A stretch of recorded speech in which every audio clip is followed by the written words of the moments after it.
poor sleep is probably one of the most common symptoms in the perimenopause and menopause, and it can have a huge impact on our general health, on our emotional and mental health. It can affect our weight, it can cause fatigue, it can cause brain fog, plus a whole list of other issues that can affect our day-to-day life. So what I thought I would do today is talk about 8 things that may be happening to you that can contribute to a poor night's sleep and what you can do to help yourself. So probably the most common cause is night sweat. So there you are, fast asleep, you get a sudden surge of heat, you can get very sweaty, you can feel really damp or wet, you then have to get up, maybe change your clothes or your bedding. So you've disrupted that whole sleep pattern quite dramatically, even having to wake up once during the night with night sweats. So remember, with these, you can use the herb sage. We have our Menopause sage tablets, which is used traditionally for hot flushes and night sweats. Remember to have a little glass of warm water before you go to bed, purely because the sweating can dehydrate you as well. You may also find having a little snack before bed can help to calm things down a little bit better too.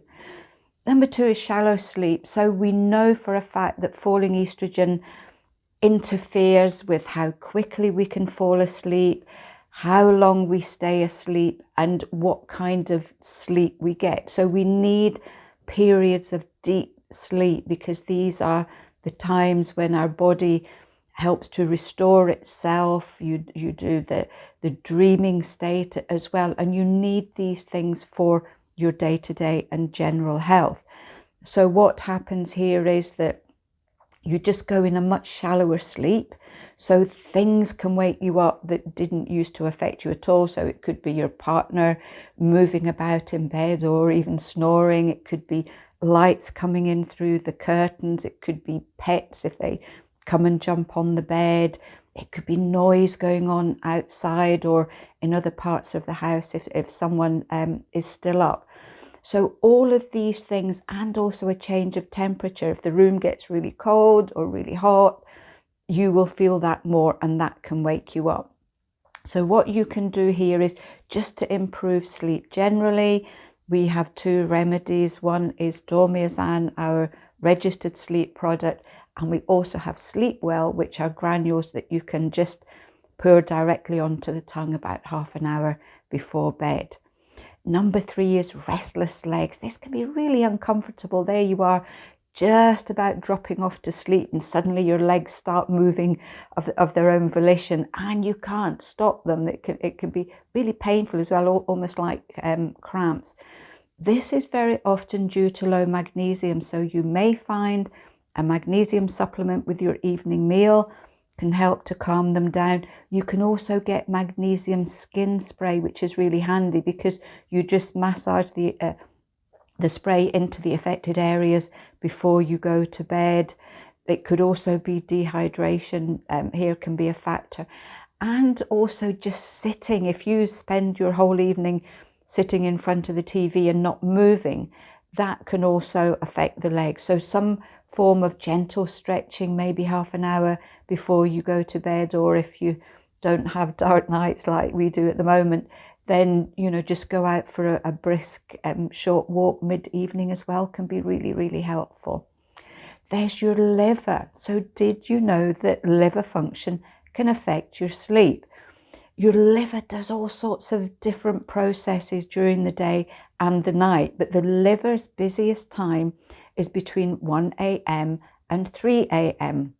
So if your liver is really stressed, that activity, although you don't feel anything going on in your liver, but that activity can be enough to wake you up if you're in a shallow sleep. So the things for this, it's a really, common sense one. Alcohol in the evening is going to affect the liver. And a heavy meal before, maybe late in the evening, especially if it's heavy in fats and protein, because they really put extra pressure on your digestive system, and then your liver has to deal with that while you're still trying to get to sleep. So try and avoid your alcohol in the evening. Have it just maybe after your evening meal, and try not to eat too late. It can be anxiety and panic attacks. These are very often connected to night sweats. So for whatever reason, your nervous system goes into complete overdrive. That ends up triggering adrenaline, which gives you the panic attack. You wake up and the next thing you get a night sweats. So very often one tends to follow the others. Again, you may find a combination of valerian and hops can be quite useful, because these are herbs that are known to help with anxiety. And just try, if you do wake up, then try and do some of the deep breathing exercises just to help you to calm down and get back off to sleep.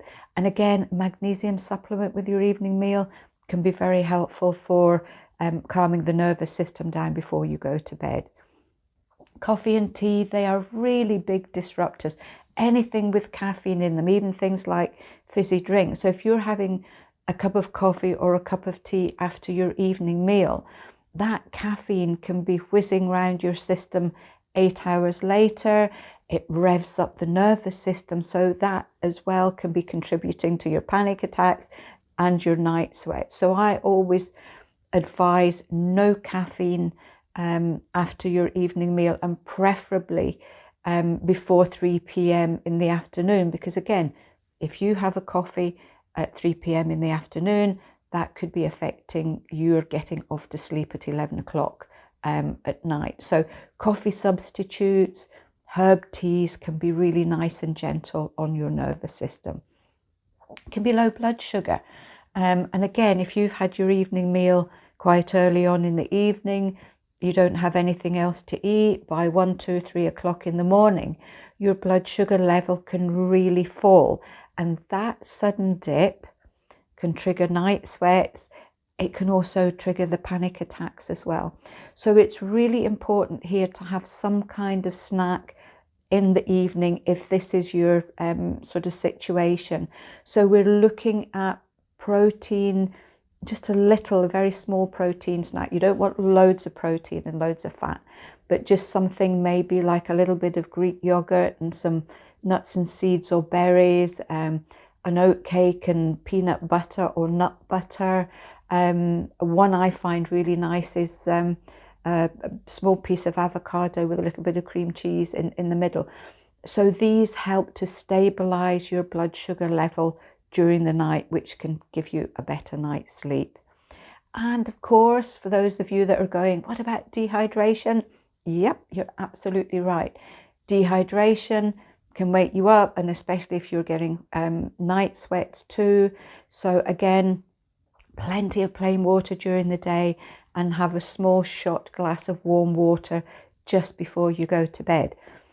A lot of you do ask, why do I recommend warm water before bed? It's really simple. You're wanting your body to calm down and relax. If you have a drink of really cold water before you go to bed, you've shocked your digestive system, and it's going to take you longer for everything to calm down again. So just a little bit of warm water. So I hope you found this one helpful. There's lots of things, loads and loads of other things that can interrupt sleep.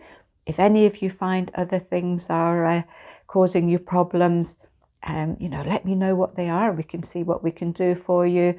For those of you that have had poor sleep, what did you do to help yourself? Please share your stories. You know that I love to read them all. Have a lovely week, and I'll see you soon.